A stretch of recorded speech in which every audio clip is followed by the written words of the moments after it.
Olá, vamos falar de investimentos, então vamos trazer para vocês mais uma empresa para que possamos recontar a sua história, a sua trajetória e principalmente analisar a sua situação econômica e financeira com base no balanço do primeiro trimestre de 2023. E por que do primeiro trimestre? Porque o balanço do segundo trimestre está previsto lá por volta do dia 7 ao dia 10 de agosto aproximadamente. Estamos falando aqui da Via SA, mais uma empresa ligada ao varejo que vem passando aí por fortes turbulências aí, praticamente desde a época da pandemia. Na verdade, desde antes da pandemia, já vinha aí com uma certa turbulência, mas a gente vai contar tudo isso aí para vocês. E até porque a Via foi uma sugestão dos nossos inscritos, do meu amigo Elric Machado da Silva, lá de Paraupebas, no Pará. Um grande abraço para todo mundo aí do Pará, que sempre está ligado junto conosco aqui. E muito obrigado ao Elric, que já participou dos cursos junto conosco, que está sempre junto com a gente aqui no canal Silas Negrafê. Um forte abraço para você, Elric. Também quem sugeriu essa empresa aqui foi o Brito. Ô Brito, também uma honra ter você conosco. Muito obrigado pela sugestão, muito obrigado também pela sua participação. E também quem sugeriu a Via SA foi o Kleber Rossoni, grande Kleber Rossoni, também junto com a gente aqui. Muito obrigado a você, Kleber. E caso vocês também queiram participar, é fácil, basta entrar aqui, ó. Canal Silas Negrafê, manda a sua sugestão e aproveita, faça a sua inscrição, dá o like, venha junto conosco construir e repartir conhecimentos. E falar em repartir conhecimentos, caso queira aprender sobre análise de balanços, valuation, como que a gente faz todo esse processo de análise, de interpretação, é muito simples, você pode aprender isso aí de uma forma muito rápida, simples, didática, através dos nossos cursos lá na plataforma Hotmart, inclusive acompanhado de material de apoio, tudo para você poder entender, né? E naturalmente, qualquer dúvida que tiver, entre em contato junto conosco aqui. No vídeo, aqui na descrição desse vídeo, temos ali o link de acesso para os dois cursos, tanto de análise de balanço e de valuation. E com custo muito baixinho, você vai poder aprender tudo sobre análise de balanços e valuation. Mas vamos falar um pouquinho da Via SA.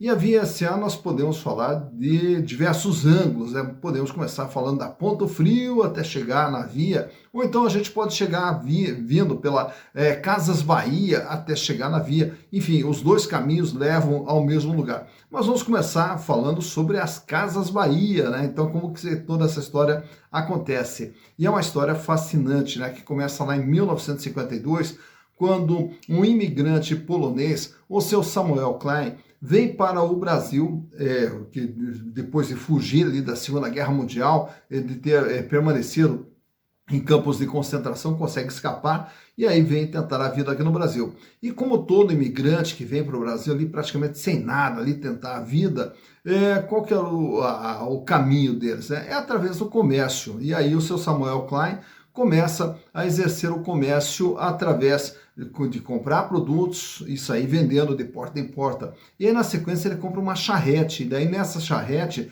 enche de mercadoria, sai vendendo, chega num determinado lugar, compra mais mercadorias e vem vendendo. E aí começou toda a trajetória dele como um mascate, né, de venda de porta em porta. Mas daí, como a coisa começou a andar, ele resolveu abrir um ponto comercial em São Caetano do Sul, ali na região metropolitana de São Paulo. E escolheu o nome de Casas Bahia, porque a grande maioria dos seus clientes eram nordestinos. E aí, para homenagear o seu público, ele colocou como Casas Bahia. E aí começa então a trajetória. Só que daí na sequência, ele vai crescendo e vai abrindo outras lojas dentro tudo do estado de São Paulo. A partir de 1993, começa a espalhar lojas para fora do estado de São Paulo. E aí começa a ter lojas em diversos lugares do Brasil, até que se torna uma das maiores varejistas aqui do Brasil durante a década de 90. Chegando em 2003, só para vocês terem uma noção, as Casas Bahia já tinham cadastrado mais ou menos 23 milhões de clientes que já haviam feito alguma compra nas Casas Bahia. E aí então ela vem numa crescente, liderando todo o varejo aqui no Brasil. Até que chega no ano de 2009, ocorre ali uma combinação de negócios com o Grupo Pão de Açúcar, que na época era comandado pelo Abílio Diniz. E a partir desse momento, então, o Grupo Pão de Açúcar assume o controle das Casas Bahia. Como o Grupo Pão de Açúcar já tinha uma outra rede, que era a Ponto Frio, que era o outro caminho para chegar até a Via, né? Então, ele juntou a Ponto Frio com as Casas Bahia. E a partir daí, então, cria uma nova empresa que é chamada Via Varejo. E aí, como Via Varejo, então agora passamos a ter a Ponto Frio e também as Casas Bahia. Fora a fábrica de imóveis Bartira também, que fazia parte de todas as Casas Bahia. Mas daí, na sequência, o Abílio Diniz também se retira do Grupo Pão de Açúcar e quem fica no comando é o Grupo Cassino, o grupo francês Cassino. E a partir dali, as Casas Bahia elas começam a perder todo aquele ímpeto que ele tinha, e tanto é que vai perdendo a primeira posição de líder do varejo brasileiro para a Magazine Luiza. E mesmo assim, as Casas Bahia foram, né, seguindo a sua trajetória, até que daí, na sequência, o Grupo Pão de Açúcar, comandado pelo Cassino, resolve se desfazer das suas ações na Via Varejo, né? E ao se desfazer das suas ações da Via Varejo, isso lá por volta do ano de 2019, aí foi feita uma pulverização. Então, quer dizer, foi uma venda maciça de ações para investidores individuais. Então, não teve mais um controle. Então, ela passou a ter o seu controle bastante pulverizado. Mas daí, nessa sequência aí, o que acontece? O Michel Klein, depois da morte do seu pai, Samuel Klein, o Michel Klein resolve comprar novamente as ações das casas da Via Varejo, né? E aí, então, a Via Varejo volta a ter o controle também da família Klein. E aí eles mudam o nome de Via Varejo apenas para Via. E assim como também a Ponto Frio elimina o Frio e passa a trabalhar apenas com o nome Ponto, né? Então hoje nós temos as duas grandes redes aqui no Brasil, a Ponto e também as Casas Bahia, que hoje são englobadas dentro de uma empresa chamada Via SA, né? E aí, naturalmente, que nós temos aí as turbulências desde a pandemia, que afetou bastante o setor de varejo, e agora, mais recentemente, também toda a instabilidade econômica e financeira aqui no Brasil, que também causou um impacto muito forte nas varejistas, principalmente em função do aumento da taxa de juros, tanto é que a Selic foi para 13,75, o que freou bastante a venda do comércio como um todo, afetando consideravelmente as empresas que atuam dentro desse setor. Mas para que possamos entender como que está a situação da empresa hoje, trouxe para vocês aqui os balanços lá de 2018, para que a gente vê desde 2018, acompanhando tudo o que está acontecendo com a empresa até o primeiro trimestre agora de 2023. E através dos números vamos entender o que é a Via SA. Então, vamos aos números.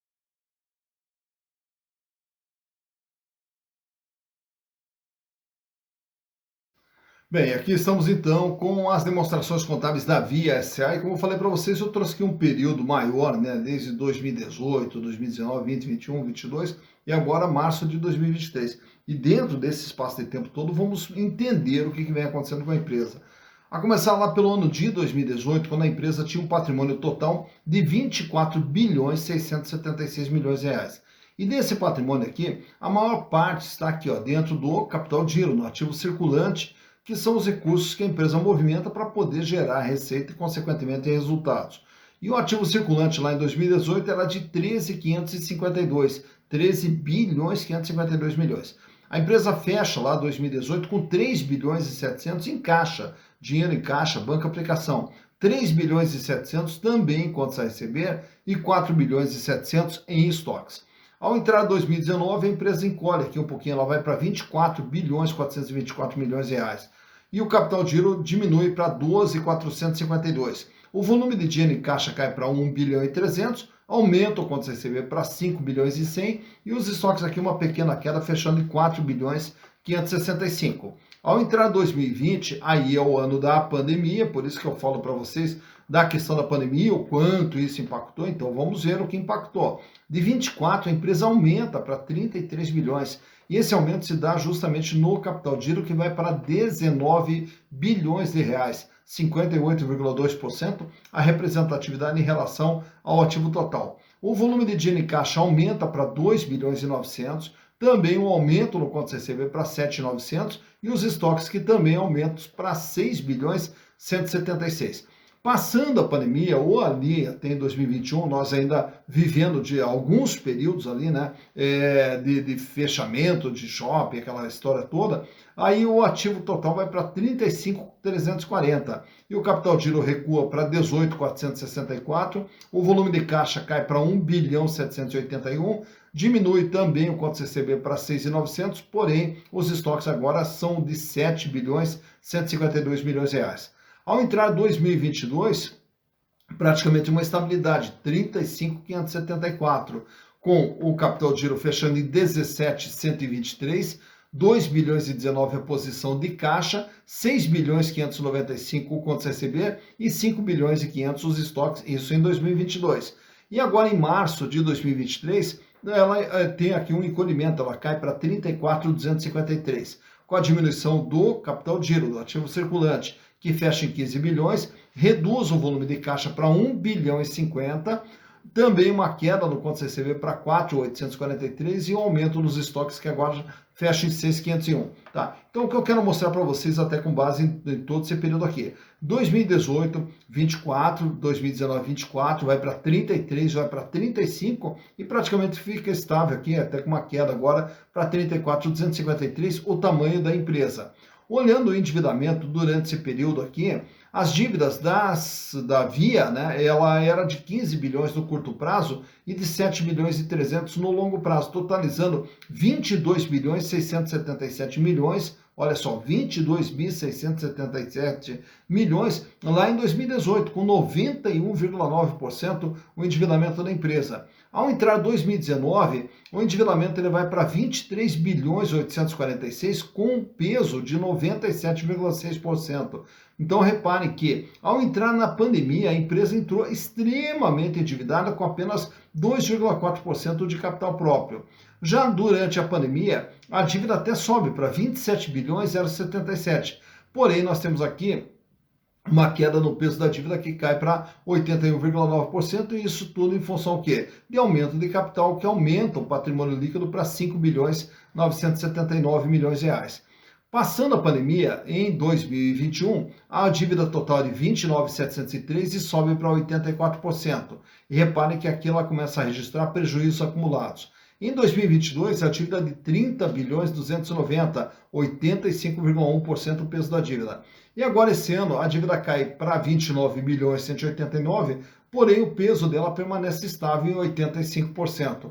Então, durante a pandemia, foi o ano aqui onde a empresa teve também um endividamento menor em termos de peso da dívida. Olhando agora a formação de resultados da Via, que engloba Casas Bahia e a Ponto, então o faturamento lá em 2019 era de 26 bilhões 928, em 2019 cai para 25.655, em 2020, ano da pandemia, o faturamento até subiu para 28.901. Em 2021, 30 bilhões 899 milhões de faturamento. Em 2022, uma estabilidade, olha, praticamente repetiu o faturamento, 30 bilhões 898. E agora, até março, acumula 7 bilhões 354 de faturamento. Mais importante do que esses números de faturamento são esses números de baixo aqui, que seria o lucro líquido. Porém, ele está entre parênteses. 291 milhões de prejuízo em 2018, 1 bilhão e 400 de prejuízo em 2019 e em 2020, com a pandemia e tudo, a empresa fecha com lucro de 1 bilhão e 4 milhões de reais. Já chegando em 2021, prejuízo novamente de 297 milhões, em 2022 mais um prejuízo de 342 e em 2023, agora em março, mais um prejuízo de 297 milhões. Portanto, a questão da pandemia, que é muito propagada, que causou o estrago, na verdade, a Via ela já vinha com problemas antes da pandemia, já com prejuízos aqui antes da pandemia. E aí, naturalmente, que na pandemia a empresa ainda acaba tendo um resultado melhor do que nos anos anteriores. Um dos pontos aqui que tem atrapalhado muito a empresa é justamente essa questão aqui, ó, do resultado financeiro. Por quê? Porque o resultado operacional ela até gera 2,7, aqui não, aqui deu 4,1% negativo, 5,6, menos 1,1, 3,8, 3,7. que seria o EBIT da empresa. Então, a atividade gera até um resultado. Porém, as despesas financeiras que consomem 4,3, 3,7, 2,4, 3,9, 7,3 e agora esse ano 11,2%. Então, de tudo aquilo que ela vende, ela gasta 11,2% de despesas financeiras, o que faz com que a empresa venha apresentando esses resultados negativos aqui.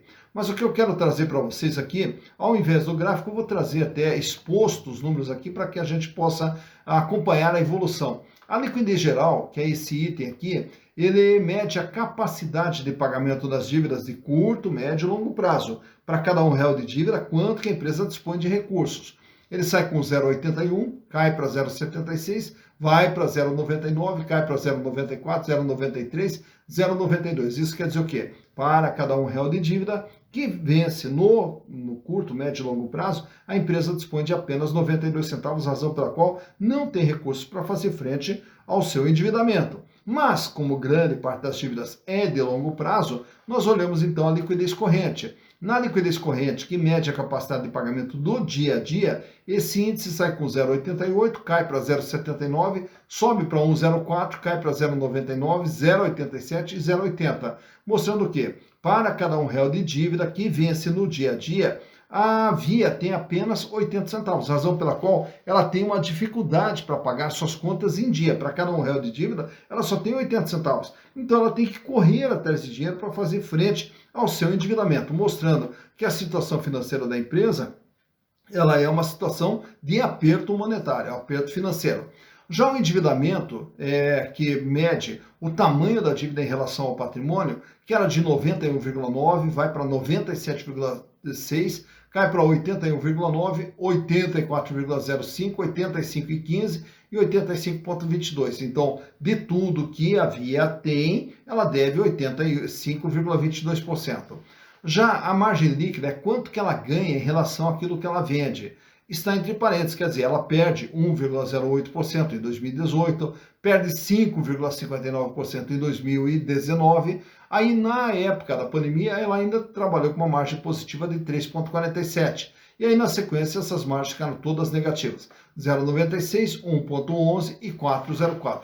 E o que é essa margem líquida? É de tudo aquilo que ela vende ao pagar os seus custos, despesas, resultado financeiro e os impostos, é o que sobra. E no caso da empresa aqui, ela vem trabalhando então com prejuízo, então suas margens todas negativas. Consequentemente, através desses prejuízos, a rentabilidade do ativo também é negativa, 1,18, 5,87, apenas em 2020, que ficou positiva em 3,04, em 2021 volta a ficar negativo 0,84, 0,96, e aqui até a gente desconsidera 2023, porque aqui é um proporcional com base num ano, né? Numa análise do ano, então a gente está trabalhando com apenas 3 meses, razão pela qual descartamos esses dois indicadores aqui. Já o ganho dos acionistas, também em função do prejuízo não existe ganho. Pelo contrário, uma perda de 14%, uma perda de 247%, aí teve um ganho de 16,79% e os acionistas, a partir de 2021, voltaram a perder 5,27% e 6,47%, respectivamente, em 2021 e 2022. Então, em função do prejuízo, os acionistas não têm obtido ganhos com as ações da Via. Ao falar em acionistas, também nesses números que eu trago para vocês aqui, o valor patrimonial, quanto que vale uma ação da Via SA? R$ 3,17. Hoje, para você comprar uma ação da Via, você vai pagar em torno de R$ 2,20, que é o valor de mercado dela. Então, isso vai nos dar um preço por valor patrimonial PVP de 0,69, mostrando que as ações da Via são vendidas com deságio de 31%. Lucro por ação com base nos últimos 12 meses negativa, prejuízo por ação de 41 centavos, o que dá uma rentabilidade negativa de 18,64%. Isso quer dizer, os acionistas alterações da Via estão perdendo 18,64%. Dividendos por ação, como a empresa vem trabalhando com prejuízos e tem prejuízos acumulados, não existe pagamento de dividendos. E aí, consequentemente, a relação preço/lucro, que é a medida que vai nos dizer quanto tempo o acionista irá levar para ter o retorno do seu investimento, só pode ser medido quando você tem lucro. E como não tem lucro, não tem como se medir prazo de retorno de acionista. Free float, 75,8% das ações são negociadas livremente na bolsa, fora da mão dos controladores, e o tag along da Via é de 100%. Isso quer dizer que se a empresa for vendida, é garantido para os acionistas minoritários o mesmo tratamento dos acionistas majoritários. Já nesse quadro aqui eu trago para vocês o comportamento do valor das ações da Via. E aí, naturalmente, estamos trabalhando apenas com ações da Via, que como ela foi tudo unificada nesse ticker a partir de 2021, elas, quando foram unificadas, elas estavam ali na faixa de R$12. E desde então vem ali numa sequência de quedas até o ano de 2022, quando ela chega ali praticamente valendo R$5. Não sustenta os R$5 e continua ali num processo de queda livre até metade do ano de 2022, com as ações ali já batendo na faixa de R$3. Tenta ali uma subidinha, mas você veja que ela vem praticamente numa lateral mais em baixa, né?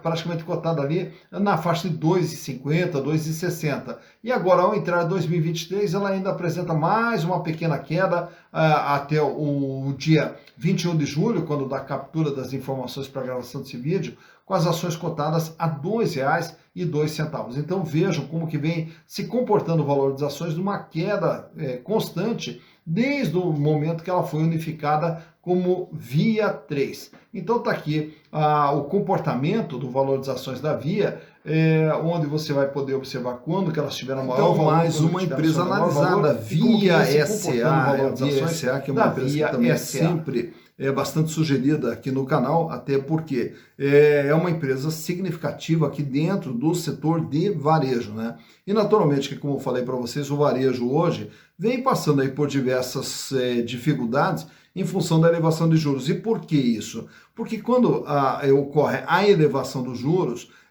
a maior parte da venda desse tipo de empresa é no parcelado, né? São as vendas a prazo. E aí, naturalmente, que toda venda a prazo tem juros embutidos ou não, né? Mas tem os juros. E aí, quando os juros ficam mais elevados, as prestações elas ficam mais altas. E aí, as prestações ficando mais altas, ela afugenta diversos consumidores. Então, naturalmente, que essas empresas acabam sofrendo bastante com essa elevação de juros.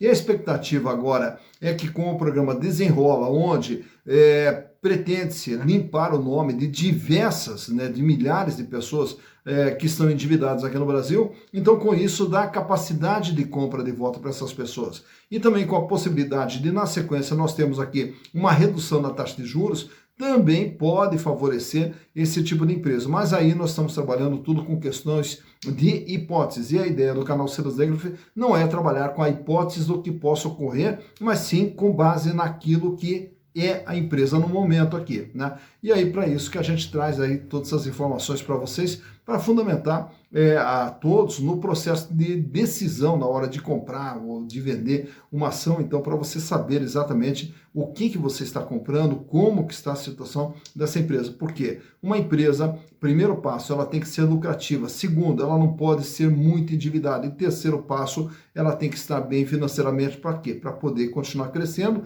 gerando resultados cada vez melhores, para proporcionar retornos cada vez melhores a quem nelas investe. Então, esperamos aí ter contribuído trazendo mais informações para vocês. E com base nisso, você vai poder agora escolher se vale a pena, se não vale a pena comprar ações da Via. Dito isso, bons investimentos para vocês.